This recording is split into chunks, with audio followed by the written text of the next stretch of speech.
অসমবাসী ৰাইজ, আজি মই এটা বিশেষ কাৰণত এই মিনি ব্লগটো বনাব ওলাইছোঁ।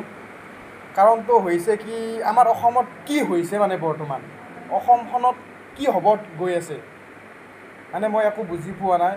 মানে অসমীয়াক আজি ইমান মানে বেয়া ব্যৱহাৰ, ইমান অপমান, কিয় এনেকুৱা হৈছে? একদম বহুত দুখৰ বিষয়, বেয়া লাগিছে। এনেকুৱা হ'ব নালাগে। আজি অসমীয়াই যদি অসমত এনেকুৱা অৱস্থা হয়, তেতিয়াহ'লে আৰু আমাৰ অসমত মানে আমি জীয়াই থাকি একো লাভেই নাই। কাৰ কথা কৈছোঁ আপোনালোকে গমেই পাইছে হয়তো।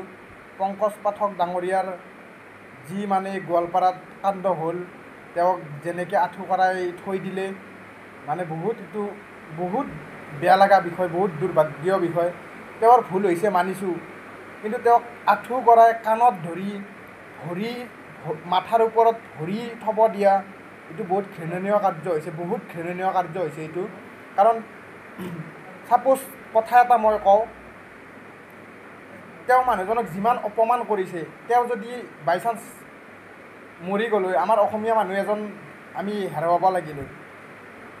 কিমান মানে বেয়া লাগিছে। মই অসমত নাই, বেলেগত আছোঁ, হ'লেও মোৰ ভিডিঅ' পাই তেওঁৰ মানে যি অৱস্থা হৈছে, মানে মই নিউজত পাই মোৰ নিজকে বহুত দুখ লাগিছে। ভুল কৰিছে তেওঁৱে, মানিছোঁ। ভুল কৰিলে মানুহক তেনেকুৱা শাস্তি দিব লাগে নেকি? বহুত বেয়া কাম কৰিছে এইটো। আৰু পুলিচ প্ৰশাসন আছে, পুলিচক দিয়ক, ভুল কৰিছে, কিন্তু নিজে আইন হাতত তুলি ল'ব নালাগে।